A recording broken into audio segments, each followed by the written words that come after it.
समाचार सुरेन्द्रनगरमांथी के ज्यां લીંબડીના રડોલ ગામે આગની ઘટના બની અને આગની ઘટનામાં 3 લોકોના મોત થઈ ગયા છે અને મૃત્યુઆંક વધી શકે છે તેવી વિગતો છે। પિકઅપ વાન અને રહેણાંક મકાનમાં અચાનક આગ લાગી। મકાન પાસે ડીઝલના કેરબા ઉતારતા આગ લાગ્યાની શંકા છે। મૃતકોમાં બાળકો અને વૃદ્ધા હોવાનું અનુમાન। ફાયર વિભાગે આગ પર કાબુ મેળવવા તમામ પ્રયત્નો હાથ ધર્યા છે।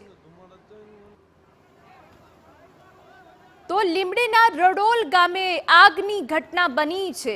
આપને જણાવી દઈએ કે આ ભીષણ જે આગ લાગી તેમાં 3 લોકોના મોત થઈ ગયા। 3 લોકોમાં બાળક અને વૃદ્ધાનો સમાવેશ છે।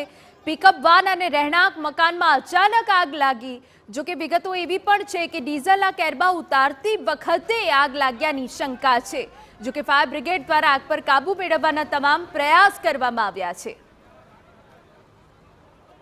एक बॉडी बीजी डेड बॉडी तीजी 3 डेड बॉडी निकली है। हजी पण पानी गरम है, पानी थी बधुं हजी अंदर कचरो पड्यो छे। मकान आखुं सळगी गयुं छे એટલે એમાંથી જે કંઈ હજી પ્રયત્ન કરીને ભગવાનને પ્રાર્થના કરી અલ્લાહ ઈશ્વરને કે ન કે બીજી ડેડ બોડી મળે।